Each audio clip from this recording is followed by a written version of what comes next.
Good evening, everyone.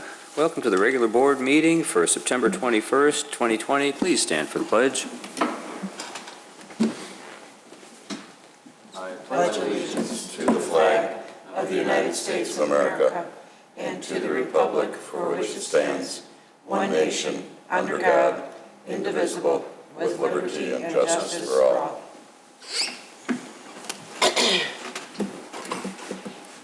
Clerk Simpson, roll call, please. Trustee Rufato. Here. Trustee Vogel. Here. Trustee Kruger. Present. Trustee Lang. Here. Trustee Papantos. Present. Trustee Vito. Here. President Horker. Here, you have before you the minutes of the regular meeting of August 12th, 2020. I need a motion for their approval. So moved. Motion, Trustee Vogel, second. Second. Trustee Rufato, roll call. Trustee Rufato. Yes. Trustee Vogel. Yes. Trustee Kruger. Yes. Trustee Lang. Yes. Trustee Papantos. Yes. Trustee Vito. Yes. President Horker. Yes, you also have before you the minutes of the meeting for August 17th, 2020. I need a motion for their approval. So moved. Second. Motion, Trustee Kruger, second, Trustee Papantos. Ready? Trustee Rufato. Yes. Trustee Vogel. Yes. Trustee Kruger. Yes. Trustee Lang. Yes. Trustee Papantos. Yes. Trustee Vito. Yes. President Horker. Yes. Are there any changes to the agenda? There are no changes this evening. That brings us up to citizens' concerns and comments. Clerk Simpson.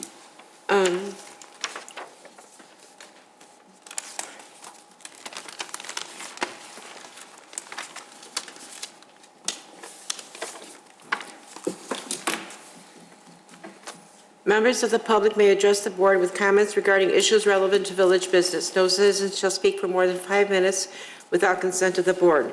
Members of the general public who wish to address the board must sign their request to speak form prior to the commencement of the public meeting. Ms. Wilson?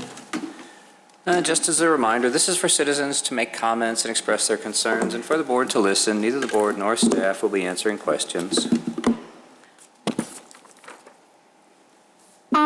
I noticed the development on Dundee Road where the old Sears outlet used to be has got a developer sign a wingspan there, and I went onto the village website and I put in the word wingspan, and I don't see any of it in any of the, usually if I put a word in of a developer, I would get the minutes or the agendas from the Plan Commission, and I didn't get that up. So I don't know if it's a tech glitch or if it hasn't been before the Plan Commission yet. The only 4 hits I got were that in the September-October 2020 Wheeling Circular, you announced that this development is happening. In the 2019 Comprehensive Financial Report, it's interesting because it says that they submitted a revised site plan in spring of 2020, which sort of makes it sound like you guys suggested revisions, but again, I couldn't find it on any agendas. Except for the February 21st, 2018, it was a concept approval, but doesn't it usually have to go to the Plan Commission after concept review? Anyway, it seems like it's happening already, and I didn't find it when I put the word wingspan in. So can you tell me, has it been before the Plan Commission?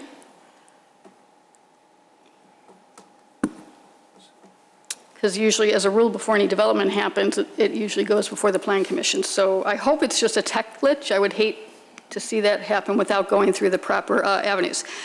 Anyway, Mr. Spondilis's, Village Manager Spondilis's annual review is coming up.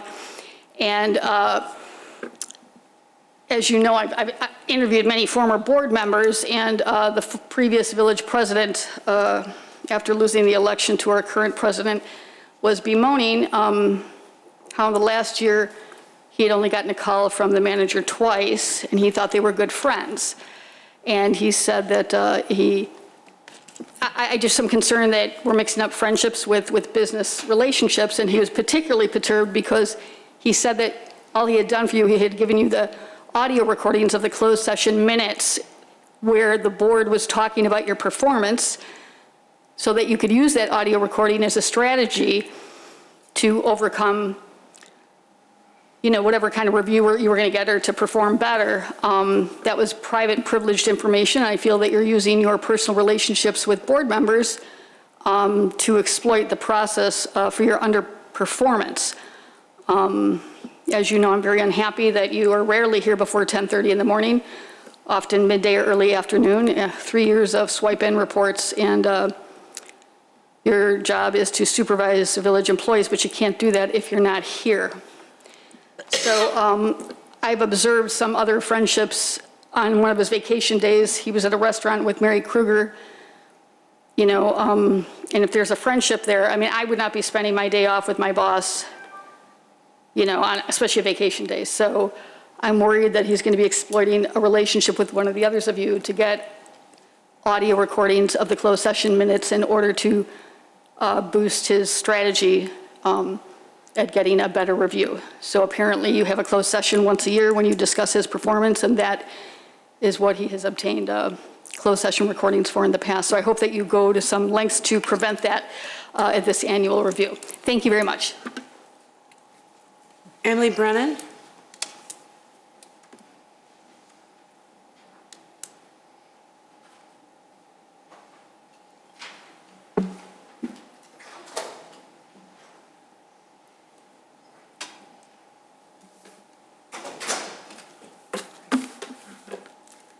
Hi, everyone. My name is Emily Brennan. This is my dad, Don Brennan. And we are here tonight to ask the City of Wheeling to reconsider the law about allowing backyard chickens. And so my dad has lived at our property in Wheeling since the early 80s. I was born in the mid 80s. And we recently found out that we're not allowed to have backyard chickens. So earlier this spring, my dad built a chicken coop, got 5 baby chicks. They're now producing fresh, healthy eggs, not harming anyone, not making much noise. They're hens, not roosters. And just asking for a reconsideration of the law of backyard chickens. So the property is 1.5 acres with plenty of space where my dad grows an impressive garden for fresh vegetables, fruits, and herbs. And since he bought the property, has planted over 300 trees. The backyard is a sanctuary with healthy bees, which, if you don't know, bees are responsible for about 2/3 of the world's food supply. And very important to the ecosystem. And he recently built the chicken coop, got the baby chicks, and we designed the chicken coop with the advice of a permaculture expert, so the ground of the chicken coop doubles as a composting system, which eliminates waste and has no odor and creates excellent fertilizer for future gardening and growing food. It's an intelligent and simple system of food recycling and composting. And chickens are like a natural garbage disposal, so they eliminate waste, which is incredibly beneficial to our environment. And chickens control bugs and weeds naturally. They're fairly easy to take care of. And our intentions here are health and better food quality and sustainability.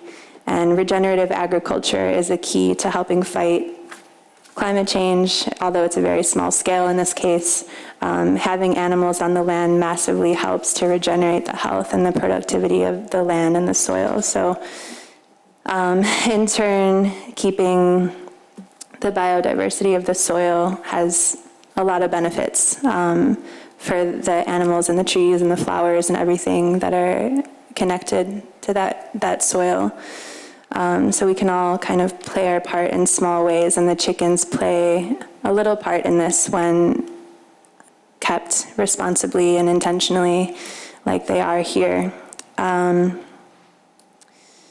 So asking for health and sustainability to be the priority and the consideration of future decision-making for ourselves and for our land. And I think we should be encouraging everyone in this community to connect with the land and to connect with nature and to connect more deeply with our food.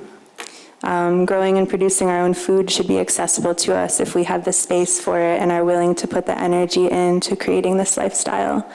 It's certainly not harming anyone. So Many of you have probably heard the term farm to table, and the full circle concept is farm to table to soil. So growing food and eating it and then composting it and using the chickens and a composting system is kind of all part of that. So while we are not allowed to have these chickens on my dad's property for fresh eggs, the elementary school next door is allowed to spray toxic chemicals to control bugs and weeds and spraying like directly on the playground. So just kind of considering what's harming and what's not harming. And it just raises the question for us, what are the priorities as a community and as a society? And hopefully inspiring each other to use our power and our voices to create rules in favor of our health and of sustainability. We have collected some notes and letters from neighbors within 200 feet of the chicken coop and the property who are in favor of there being chickens, and just kind of vouching that it's not bothering them in any way. And in my opinion, we should be thanking my dad for what he's creating on the property and all the work that he's putting in, and using this as a model of inspiration for anyone who wants to connect more deeply with their land and their food. And I think we all inherently want to connect a little more deeply with our land and our food. And that is all. Excellent timing. I had a little more, but I'll stop at the bell. Thank you for being so polite. I will ask again at the end of the evening. What's that? I'll pull the board again at the end of the evening. Okay. I love it. I got no Team problem. chickens. Thank you. Thanks. That's it. That's it? We have no staff reports. Consent agenda. Number 11, consent agenda. All items listed on the consent agenda are considered to be routine by the village board and will be enacted by one motion. There will be no separate discussion of these items unless a board member or citizen so requests, in which event the item will be removed from the general order of business and considered after all other agenda items. 11A, resolution ratifying the village manager's execution of an agreement with Governor GovTemp USA LLC for temporary professional staffing services in an amount not to exceed $40,000. 11B, resolution waiving competitive bids and authorizing the purchase of fire station alerting system for new fire station 23 at a cost not to exceed $47,732.83. 11C, resolution authorizing acceptance of the Suburban Purchasing Cooperative Contract for the purchase of one 2024 Utility Police Interceptor AWD Hybrid SUV from Curry Motors in the amount of $38,605. Item 11D, resolution authorizing acceptance of the State of Illinois previously bid contract with CDW Government LLC for the purchase of Hewlett-Packard personal computers in the amount of $43,796.40. Item 11E, resolution of the Village of Wheeling authorizing the execution of an intergovernmental cooperation agreement between the village and the town of Normal, McLean County, Illinois, authorizing the town of Normal to exercise the powers of the Village of Wheeling in connection with a mortgage credit certificate program and a loan finance program. 11F, resolution approving a one-year contract with 2 additional option years with Schroeder Asphalt Service Incorporated in the amount not to exceed $40,000 for asphalt patching as part of the 2020 Street Improvement Program. 11G, resolution accepting a bid and approving a contract in the amount of $118,891.07 with Chadwick Contracting for improvements to certain village-owned parking lots. 11H, ordinance authorizing the disposal of surplus personal property owned by the Village of Wheeling by recycling, trade-in, donation, or public auction. Any comments or questions from anyone on the consent agenda? If there are not, I would look for a motion to approve. So moved. Motion, trustee Papantos, second. Second. Trustee Rufato, roll call, please. Trustee Ravato, Yes. Trustee Vogel? Yes. Trustee Krueger? Yes. Trustee Lang? Yes. Trustee Papantos? Yes. Trustee Vito? Yes. President Harker? Yes. New business.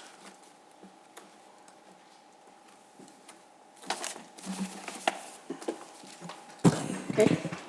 13A, new business, ordinance amending Title 19 zoning of the Wheeling Municipal Code, Chapter 19.10, use regulations and associated sections, and Appendix A, use table, in order to modify the list of prohibited uses and permitted uses to allow for crematoriums, docket number 2020-17A. What? Can we You wanna read do the two of them item together? 13B as well? Makes sense, okay. Item B as well? What? B also, please. Oh, B also. 13B, ordinance amending ordinance number 2794, which granted special use and site plan approval for Worsham College of Mortuary Science, 491, 499 Northgate Parkway, docket number 202017B. Mr. Clicker. You have before you tonight a request from Worsham College to add, or Worsham College of Mortuary Science, to add to our definition a category of college to add crematories for educational and instructional purposes, to remove the word crematory from the prohibited uses in the zoning code, and then to amend the special use to allow them to have 2 retorts for educational purposes only. Thank you, sir. Trustee Lang? Yeah, just one question. I may have missed it in the facts and findings from the Plan Commission, but is there any kind of smoke or odors or anything None. like that would None residents whatsoever. would know? No. Okay, thank you. Just for clarification, that's good to know. Thank you, Trustee Lang. Trustee Papantos, then Trustee Rufato. Thank you, and this is probably for the petitioner. What is the time frame from the point that, if you get approval, to the point that you're operational and will be using these? Good evening, everyone. My name is Lily McMurrow, owner of Worsham College Mortuary Science. The planning phase would take several months, but the actual construction, everything like that, would be at least 9 months before anything would take place or anything like that. So at this point, we're talking probably next summer, early summer? At the very earliest, yes. Okay. And the second condition mentions laboratories shall only be used for preparation, preservation, and disposition of the deceased. Preservation, are you talking that you'll be doing embalming there then? Yes, that's a possibility. As they'd be donor cases, what we were hoping to do is provide the opportunity for the students to kind of be able to see kind of start to finish, so an embalming, and then finish with the cremation of the deceased.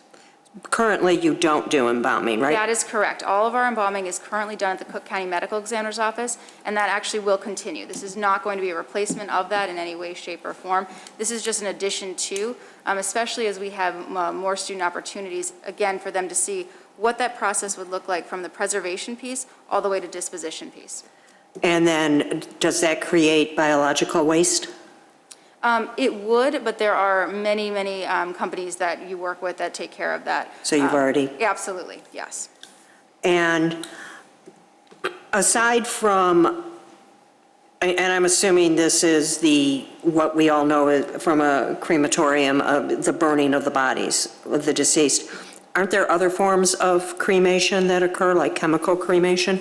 So if you're talking about alkaline hydrolysis, which is actually like what is a chemical breakdown process, which essentially breaks down the kind of component pieces into almost like a chemical form, is that what you're referring to?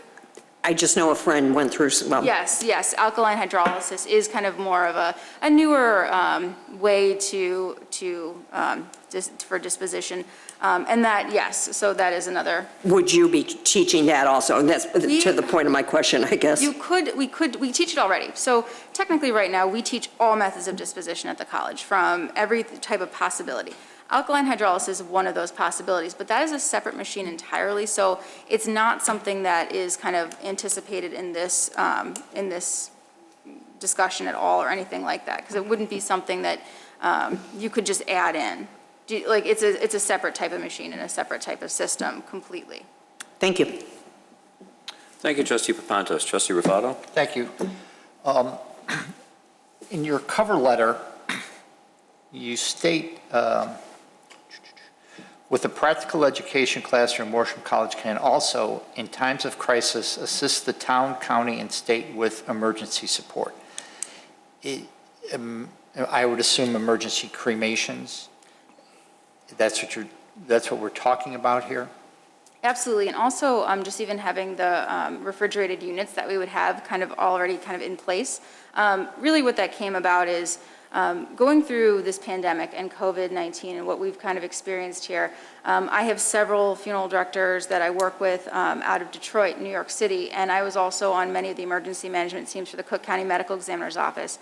And seeing what the counties have had to go through and things like that in times of crisis like that, we wanted to offer it more as just a possibility. If we were ever needed, we would absolutely be able to help the town if the village ever needed us to. It was more of an offer of support rather than a prediction of anything or an anticipation of that. And it's not you don't anticipate this being a regular occurrence? No, not at all. This is for education purposes only. Right now, when a student or anybody goes through a crematory operator training, they have absolutely no experience using a crematory at all.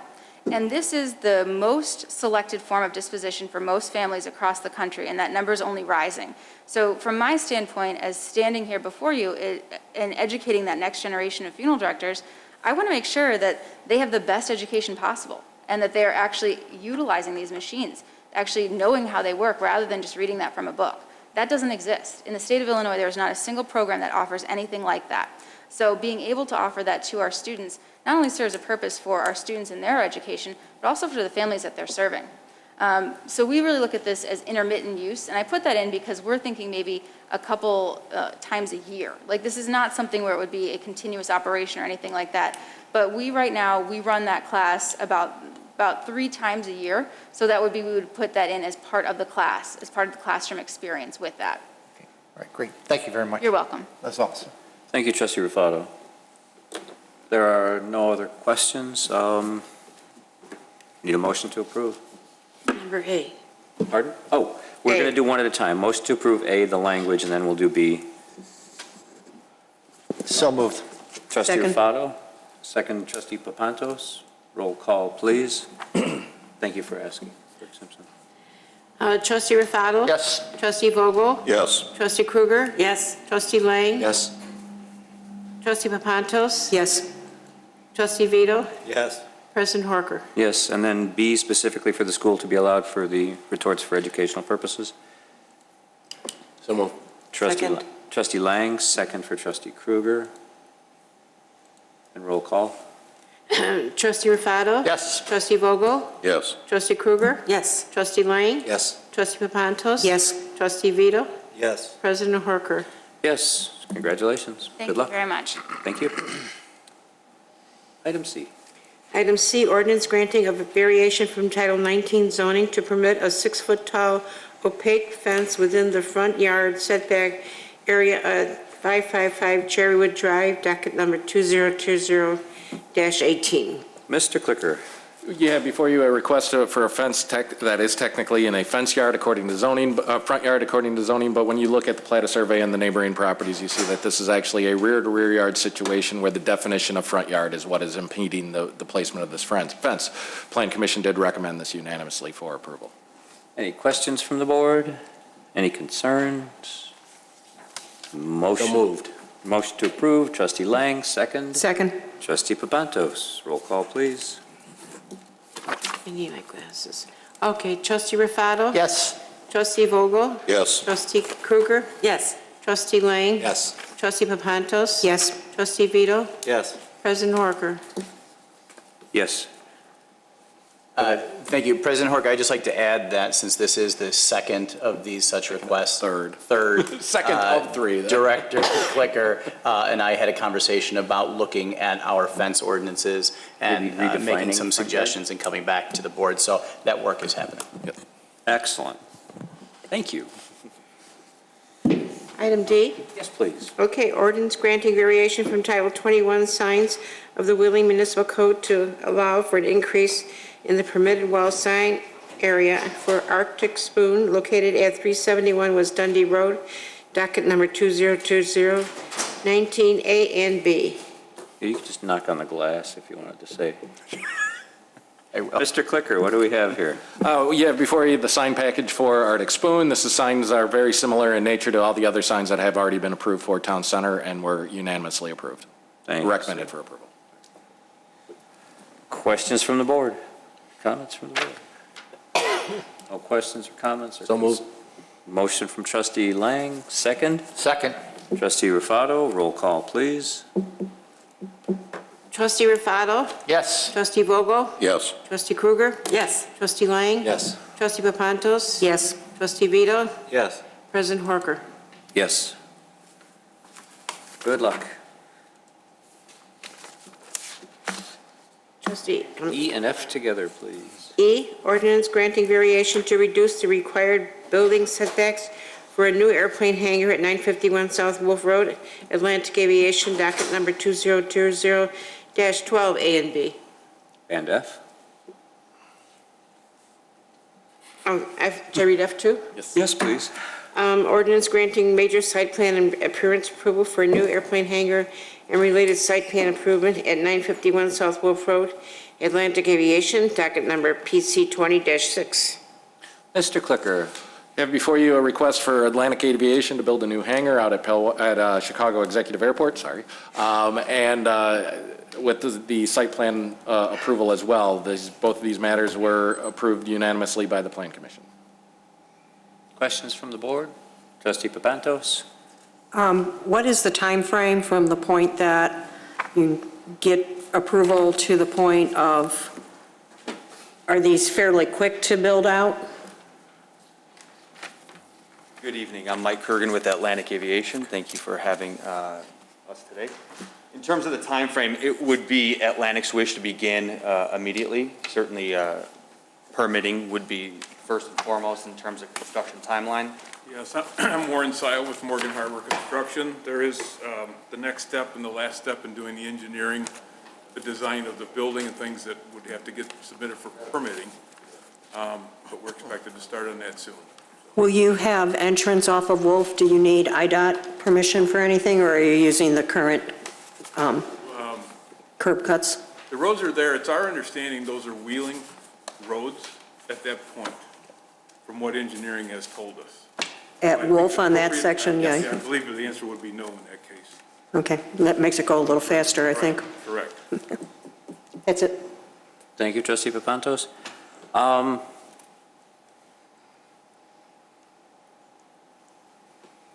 So there is one thing that stands out in this in my mind, and it's the side yard setback to 2 feet. I understand. Could you, just so it's on the record, could you explain why you have 2 feet between the two buildings and not 0 feet or? Early on in the engineering process, we went through and defined what the building size had to be to accommodate the planes that Atlantic anticipates putting in there. Any reduction in that width sort of prohibits what they can do and how they can maneuver the planes within the building. So Sure. Granted, we're close. Atlantic has that adjacent space, so Sure. that kind of helped their cause. Yeah, but I mean, like, why not just bottom up? Anything going to the north, because of the road and the property and the parking and that, it became an issue as well. Okay. Our initially proposed size for the building was a 30,000 square foot hangar, so we did look at reducing the size. Any smaller, quite honestly, would provide very little utility for us. We also did scoot the building, I believe it's 20 feet to the east. Okay. And that variance with the FAA has. I just didn't want to hear 2 years from now or 10 minutes from now that, why are they so close? Right. Thank you. I have no other questions. Motions? So moved. Motion trustee Papantos, second. Second. Trustee Rufato, roll call, please. Trustee Rufato? And this is for the setback. Oh, I'm The first sorry. one. Yes. The first one, Thank yes. Thank you. Yes. Trustee Vogel? Yes. Trustee Krueger? Yes. Trustee Lang? Yes. Trustee Papantos? Yes. Trustee Vito? Yes. President Horker? Yes, and then for the actual building itself. So move. Second. Trustee Lang for the motion, second Trustee Vogel, roll call. Trustee Rufato? Yes. Trustee Vogel? Yes. Trustee Krueger? Yes. Trustee Lang? Yes. Trustee Papantos? Yes. Trustee Vito? Yes. President Horker? Yes. Thank you, guys. Thank you very much. Good luck. Item G, Yes, please. ordinance amending Title 19 zoning of the Wheeling Municipal Code, Chapter 19.10, use regulation and Appendix A, use table to modify permitted and special use requirements for restaurants and banks, financial institutions, docket number 2020-21. Nice and quick, Mr. Clicker. What do we have here? You have before you the use changes that were discussed at the joint meeting that we had back on August 12th with the Plan Commission to take banks to a special use and restaurants to a permitted. It took you over a month to do this? Nice. Questions or comments from the board? Trustee Papantos? Just one comment, thank you, because this has been something that has bugged me for a long time, that it seems silly that we were going to do a special use, so thank you for taking care of this so quickly. You're welcome. Thank you, Trustee Papantos. If there are no other questions or comments, roll call, please. No. A motion first. Motion. So moved. Second. Trustee Vogel, second Trustee Papantos. I'll get it together one of these days. I know. Okay, Trustee Rufato? Yes. Trustee Vogel? Yes. Trustee Krueger? Yes. Trustee Lang? Yes. Trustee Papantos? Yes. Trustee Vito? Yes. President Horker? Yes. Okay. Item H. Item 13H, resolution authorizing the village president to execute an intergovernmental agreement with the Illinois Department of Health Care and Family Services regarding enrolling the village in the Illinois Ground Emergency Medical Transportation Program in order to recoup funds for ambulance services provided to the village of Medicaid recipients. Chief McGreal. I was waiting for Mr. Clicker to handle this one too. So tonight, staff is bringing you for approval a resolution authorizing the village president to sign an intergovernmental agreement with the Illinois Department of Health Care and Family Services in regards to the village enrolling in the Ground Emergency Medical Transportation Program, more affectionately known as GMET. The Illinois Ground Emergency, or GMET program, is a federally sponsored voluntary program that allows publicly owned or operated emergency ground ambulance transportation providers to receive supplemental payments that cover the difference between the providers, our actual cost per Medicaid transport to the hospital, and what we receive. Currently, Wheeling receives about 20 cents on the dollar for Medicaid transports. Last year, we had over 400 Medicaid transports.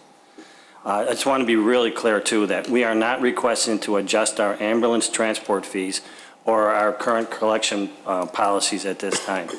What the GMAT does is it enables us to recoup the write-offs we currently experience from a Medicaid payout for transport. Currently, we bill about $1,179 for a resident ALS call, advanced life support. If the patient is on Medicaid, Medicaid pays us about $200. We write off the rest. Last year, again, we transported over 400. Our estimates are that with the GMAT, we would receive 50% of the balance of the cost summary report. So that's upwards of $300,000 if we enroll in this program, and we have to have the IGA in by October 1st. Last year, we netted about $944,464 in ambulance transport fees. So this year, we're on target to meet that. To date, we're at $640,637. So if there's any questions. No questions? I have a question. Just to be clear, nobody's rates are going up, nobody's going to be, nothing is different. They will on the not be village side. contacted. This is a supplemental program. Why we're receiving 50%, Illinois receives the other 50%, and they keep the program going. Excellent, thank you. Trustee Vito, you had something? Yeah, Chief, is this a new program? I'm just wondering why we haven't been in it before. It started last year, and Chief McIsaac and I and staff evaluated. Because the program was so new, there was a lot of unanswered questions, and they didn't have a portal in place to pay it back, so we opted out. Okay, thanks. Thank you, Trustee Vito. If there are no other questions, need a motion for approval. So moved. Motion, Trustee Papantos, second. Second. Trustee Krueger, roll call, please. Trustee Rufato? Yes. Trustee Vogel? Yes. Trustee Krueger? Yes. Trustee Lang? Yes. Trustee Papantos? Yes. Trustee Vito? Yes. President Horker? Yes. Official communications. Trustee Papantos. Thank you. First, I wanted to publicly thank MABUS, the mutual aid box alarm system, sorry, for graciously taking in Station 23 so that we can do our demolition, we can move forward. It is a great benefit to the village in that we still are maintaining fire service and ambulance service west of the tracks. That's the only station west of the tracks. And from what I understand, it was a seamless move.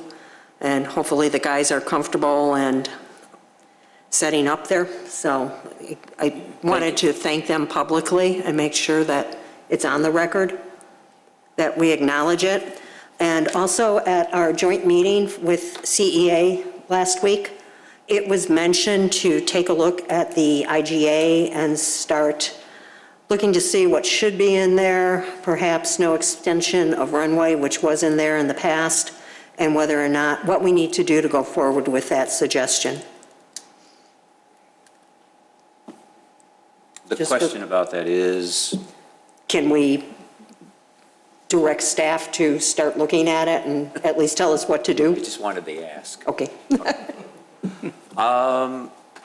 Yeah, if somebody could tell the board, let the board know what we would have to do to amend the IGA, I would ask that. Thank you. Mr. Spondilis, you could. Are you asking for an answer now? Can you do that? Sure, I mean, I think it's easy enough. We have the guy. Go ahead. We'd have to reach agreement with our partners in ownership of the airport, just like we have in the past. When we last amended the IGA on a large scale, that was 2013, I want to say, and we probably had about a year of discussion with Prospect Heights before we reached agreement. So it would take another session like that, an agreement relative to changes. And we'd have to be sure that all of the proposed changes comply with the grant assurances. That's always very tricky. And, you know, that's the money source out there, and we really have to, that's why it takes so much time, be sure that we're compliant with the federal regulations. Right, I'm not asking for it to be done today. I just, if we never start it, it will never get done. So I'll work with John to initiate some changes. So then the first thing to do would be like look and see if changing that language would impact any of the money. Correct. That's correct. Thank you. So then let's do that. Is that direction from the board? Mr. Vogel? Yes. Trustee Papantos? Yes. Trustee Vito? Yes. Trustee Rufato? Yes. Trustee Krueger? Yes. Trustee Lang? Okay. He nodded yes, and I'm with the yes too. That was quick and easy. Anybody else? Chickens. I absolutely wholeheartedly agree.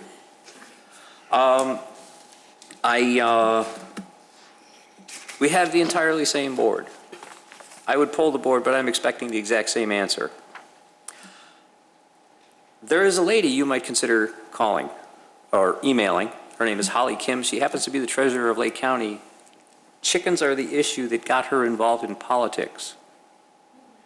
I would bet she has a public email address that you could find in Lake County, and you might ask her how she handled that. Her name is Holly Kim. She's the treasurer of Lake County, and that's how she got involved in politics. I would bet she has information about that. And that's really the best I can do for you tonight. Thank you for being so patient. Unless anybody else wants to contribute anything? Well, I would if you... Go ahead. Thanks. I want to thank Don and Emily are my neighbors, and I am grateful that you came. And we did have a talk about this, and, you know, I just want to be able to say publicly what I told you in my front yard, and that I'm one of the negative votes for chickens, primarily because I know where we live, and I know that we have enough land to sustain this kind of an operation, and certainly you know the history of our property. My dad grew vegetables for the world, and it was just the four of us that lived there. But we as a board represent, I believe, and I'm just one vote of 7, but we represent all 38,000 residents, and there are a lot of people that don't have an acre of property to do this with. So I find it difficult to sort of make it okay if you own lots of property in Wheeling, but those of you that don't and would still like to have chickens, you can't. You know, it's almost like a not fair thing for me. In addition to, as we talked, they do tend to bring coyotes and other animals that love those fresh eggs just as much as you do. And I am certain that your dad has been, you know, is make sure he protects his chickens, but they're out there, and I've seen coyotes walk down our street with neighbors' cats in their mouths. So, you know, I just don't want to see a lot more wildlife coming because there's a reason for them to be searching for another food source. But I just wanted to say publicly, thank you for coming and you know, taking that advice, and your presentation was great. You almost had me moved, but I really do think of the village as a whole, as opposed to the luxury that those of us on Jackson and Schoenbecken and a couple of other places in the neighborhood, we had the space for it. I believe you, and I get it, but I just can't see it being allowed for everyone, because there are some folks that have less than 1/8 of an acre and in a residential area. So I think that chickens and chickens and chickens in a small little neighborhood would be more of a problem than the sustainability that you so rightly talked about. So, welcome. Yeah, sure. Of course, come to the mic, though. No. No. We have to treat everybody the same. Right. Sorry. Much as I like your subject, you know. Sorry. Unless there are any other comments? Can we do an ordinance that has lot size requirement? Yeah, absolutely. I mean, it wouldn't be violative of anything, right, Jim? No, you can. I think you can, as long as there's a rational basis for that kind of requirement, and I think there is. Yeah. Here, noise, odor, you know, et cetera. Bigger the lot, the less it's of the impact, because you can keep the chickens away from the lot lines with bigger lots. I don't know, something I'd look at. I mean, I'm game for chickens no matter what, but. Does that, to Trustee Vito's comment, I was thinking the same thing, but does that lead us to, as Trustee Kruger was saying, our discriminatory nature of that? Inequities. No, I don't think there's going to be a legal discrimination claim. I believe there is a logical and rational basis, just like zoning, to have certain zoning in certain areas, and I would compare it to that type of an action. You know, might it feel inequitable? Yes. Yes. But would it be a legal action? I would say no.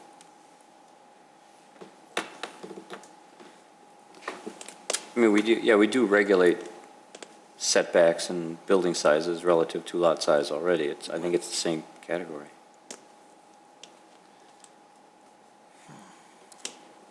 Stairs.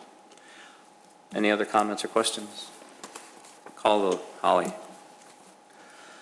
We do have an executive. Why don't you repoll us? I should repoll?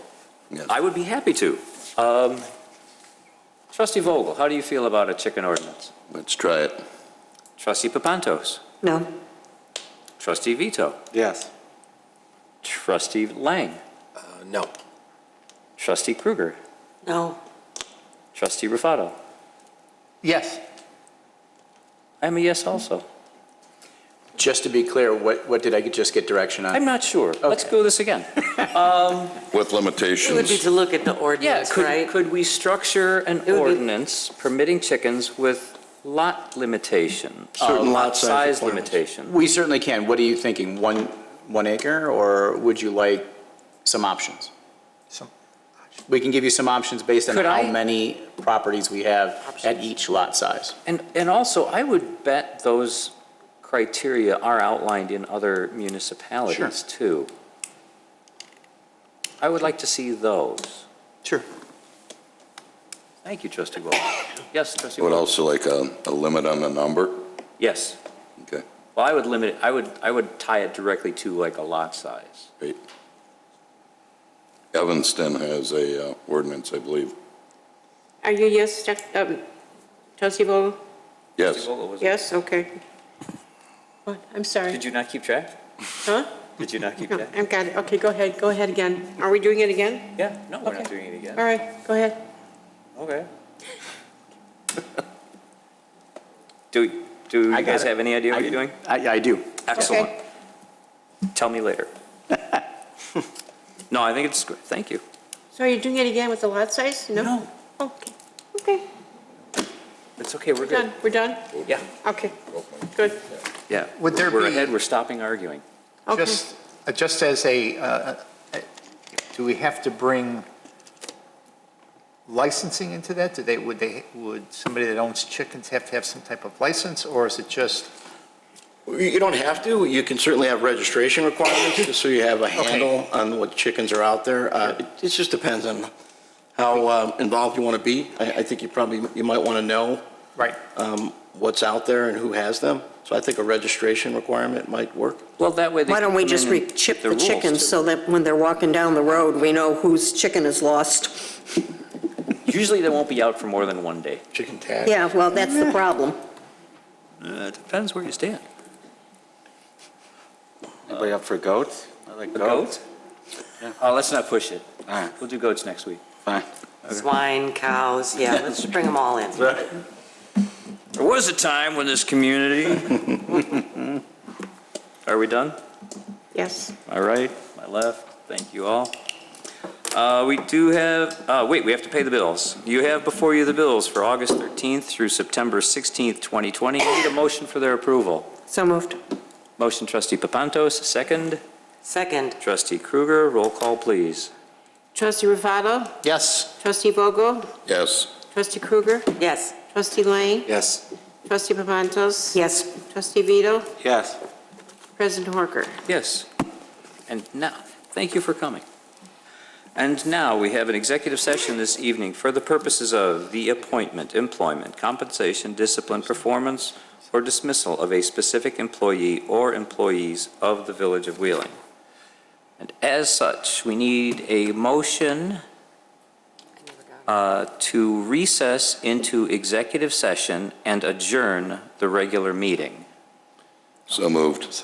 Motion trustee Vogel, second. Second. Trustee Kruger, roll call. Trustee Ravato? Yes. Trustee Vogel? Yes. Trustee Kruger? Yes. Trustee Lang? Yes. Trustee Papantos? Yes. Trustee Vito? Yes. Trustee Horker? President Horker? Either way, yes. Okay. We just need a 5-minute recess, please, to clear the room. Recess. We're staying here? No. Yeah, because we can't distance. That's true. Well done.